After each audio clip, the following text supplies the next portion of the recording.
यहाँ पे जब आप एज एन इंटरनेशनल स्टूडेंट आ रहे हो, सो गाड़ी वगैरह कभी भी लोन पे मत लो, फ़ोन भी कभी भी लोन पे मत लो। अगर आप कुछ और खर्चे कर रहे हैं जैसे कि शॉपिंग या फिर बाहर खाने पीने में, वो आपके और भी ज़्यादा एडिशनल खर्चे हो जाएंगे जो आपकी जेब और ज़्यादा खाली कर सकते हैं। जो स्टूडेंट यहाँ पे आके प्लान लेते हैं, वो सबसे सस्ता जो प्लान होता है वो अप्रॉक्स $50 से $60 के बीच में होता है। हेलो गाइस, मैं हूँ सौरभ कुमार, स्वागत करता हूँ आपका मेरे इस नई वीडियो पर। सो दोस्तों, आज हम बात करेंगे कि अगर आप कनाडा में आ रहे हो एज एन इंटरनेशनल स्टूडेंट के तौर पर, सो आपका जो है वो कनाडा में मंथली खर्चा कितना हो जाता है। मैं स्पेशली बात करूंगा ब्रैम्पटन की, बिकॉज मैं रहता हूं ब्रैम्पटन में एंड मुझे यहां पे हो चुके हैं 6 साल।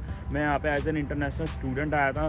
सो आज मैं इसी वीडियो में इस बारे में बात करूंगा कि फ़ीस के अलावा आपका जो है वो कौन कौन से खर्चे हैं एंड आपको एक मिनिमम कितना अमाउंट चाहिए यहाँ पे खर्चे के लिए, ताकि आपका जो है वो यहाँ पे खर्चा निकल सके एंड कौन कौन से आपके जो खर्चे हैं वो होते हैं। सो दोस्तों, जब भी आप लोग कनाडा में एज एन इंटरनेशनल स्टूडेंट आ रहे हैं, तो सबसे पहले जो होता है वो आपको चाहिए होता है एक रूम रेंट में, जहाँ पे आप लोग जो है वहाँ रहते हैं। सो रूम के क्या होते हैं, रूम की 2 कंडीशंस होते हैं, या तो आप जो वो रूम है वो शेयरिंग में लें, या तो आप जो वो रूम है वो अपना प्राइवेट रूम लें।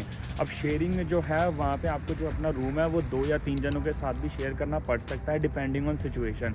अब जो शेयरिंग का जो रेंट आता है वो अप्रॉक्स आता है $300 से लेके $400 के बीच में।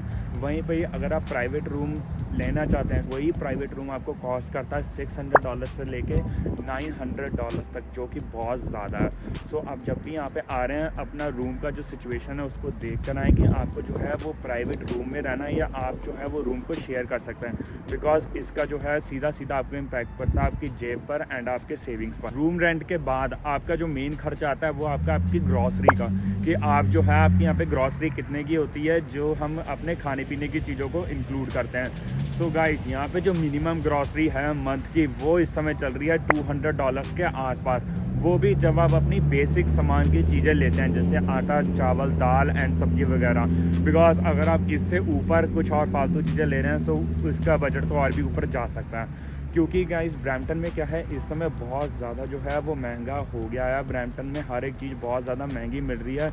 मैं आपको एक सिनेरियो बताता हूँ, जैसे कि आज से 1 या 2 साल पहले तक जो आटे की एक थैली थी, शेयर आटा यहाँ पे सबसे ज़्यादा चलता है, वो हमको $7 या $8 का पूरा पैक मिल जाता था। लेकिन वही अब सेम चीज़ 18 से लेके $20 तक मिलती है। ग्रॉसरी आप जो है वो $200 से लेके $250 के आसपास मान लीजिए कि आपका इतना खर्चा आएगा। इसके बाद जो खर्चा आ जाता है वो होता है आपका फ़ोन का बिल। यहाँ पे जब भी आप एज एन इंटरनेशनल स्टूडेंट आ रहे हो, तो आपको जो है वो यहाँ पे सिम लेनी पड़ती है, फिर चाहे वो रॉजर्स की हो, बेल की हो, एंड आपको प्लान लेना पड़ता है। एंड जो स्टूडेंट यहाँ पे आके प्लान लेते हैं, वो सबसे सस्ता जो प्लान होता है वो अप्रॉक्स $50 से $60 के बीच में होता है, जिसके अंदर उन्हें स्टूडेंट डिस्काउंट भी मिलता है एंड उन्हें इंटरनेट भी जो है वो 25 से 30 GB तक मिल जाता है। तो सबसे सस्ता प्लान जो यहाँ पे आता है वो $50 से $60 के बीच में आता है, अगर आपको उसमें इंटरनेट चाहिए तो गाइज़ ये है मिनिमम खर्चा फ़ोन के बिल का, जहाँ पर फ़ोन सिर्फ आपका होगा एंड आप सिर्फ एक प्लान बाय करेंगे। वहीं पर ही अगर आप यहाँ पे आके फ़ोन बाय करने की भी सोचते हैं, जो कि हर इंटरनेशनल स्टूडेंट सोचता है कि मैं वहाँ पे जाके आईफोन बाय करूँगा, सो अगर आप फ़ोन के साथ प्लान लेंगे, सो वहीं पे जो आपका ये प्लान है वो $100 से लेके $140 तक भी पहुँच जाता है। सो आपको इस चीज़ में भी ध्यान रखना है कि आपको यहाँ पे जो है वो कम से कम खर्चा करना है, फ़ोन की तरफ ना जाइए। अगर आपके पास अच्छा खासा फ़ोन है, हाँ अगर आपके पास एक फ़ोन नहीं है सो आप फ़ोन ले सकते हैं यहाँ पे आके, लेकिन वो भी मिनिमम से मिनिमम प्लान में लें, ताकि आपका खर्चा जो है वो $100 से कम रहे। इसके बाद हम बात करें एक और खर्चे की, सो वो है आपका बस का पास। जब भी आप यहाँ पे एज एन स्टूडेंट आ रहे हैं, सो आते ही आपके पास अपनी गाड़ी तो होती नहीं, सो आपका जो है वो यहाँ पे बस का पास बनता है। अब ब्रैम्पटन में जो बस का पास बनता है वो बनता है $130 से लेके $150 तक, जो कि एक मंथली बस का पास होता है, जिससे जो है वो आप अपने ट्रैवल का आने जाने का जो बस का खर्चा है वो निकाल लेते हैं। सो एक आपका बस का पास भी जो है वो फिक्स होता है $130 से लेके $150 तक।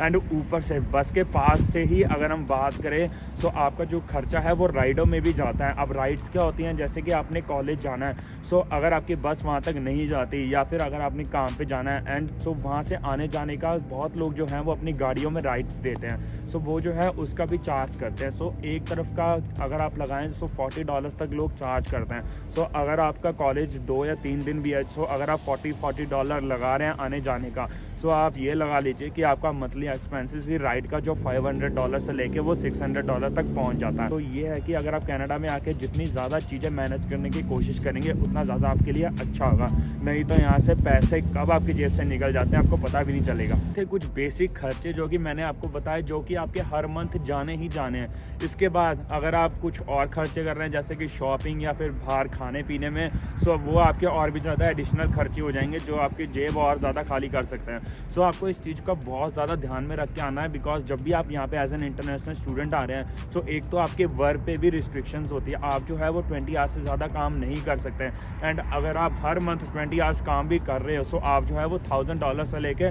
$1200 तक ही है जो वो आप कमा रहे हो। लेकिन अगर आप इन खर्चों को गिनो जो मैंने आपको बताए हैं, सो आपके खर्चे ही जो हैं वो $1200 से लेके $1300 तक पहुँच जाते हैं, जो कि एक मिनिमम खर्चे हैं। आप ये समझ लो कि अगर आप यहाँ पे पार्ट टाइम काम कर रहे हो, सो वो सारा पैसा तो आपको इन खर्चों में ही निकल जाएगा। वहीं पर ये आपको एक फ़ायदा भी होता है कि आपको आपकी जो GIC है वो मिलती है, जो आप इंडिया से भर कर आते हो, हर मंथ $600 समथिंग के आसपास मिलती है, जिससे जो है वो आप अपनी फ़ीस के लिए भी बचा सकते हो, बिकॉज जो खर्चा है वो आपका अपनी काम से निकल जाता है। सो यहाँ पर आकर जो है वो आपको बहुत ही ज़्यादा तरीके से चलना पड़ता है। एंड मैं आपको कुछ बातें ये बताना चाहता हूँ कि यहाँ पे फालतू खर्चे में कभी मत पड़िएगा। यहाँ पे जब आप एज एन इंटरनेशनल स्टूडेंट आ रहे हो, सो गाड़ी वगैरह कभी भी लोन पे मत लो, फ़ोन भी कभी भी लोन पे मत लो। जितना खर्चा हो उतना खर्चा कम करो, बिकॉज जितना खर्चा कम होगा उतना ज़्यादा आप जो है अपनी फ़ीस के लिए पैसे सेव कर पाएंगे, या फिर अपने लिए जो है वो पैसे सेव कर पाएंगे। तो गाइस इस वीडियो को करते हैं यहीं पे एंड मिलते हैं नेक्स्ट वीडियो में। सो जाने से पहले अगर आपको कोई भी डाउट है, सो आप कमेंट में उस डाउट को लिख सकते हैं। जाने से पहले चैनल को लाइक एंड सब्सक्राइब ज़रूर करिएगा। Till then goodbye, take care.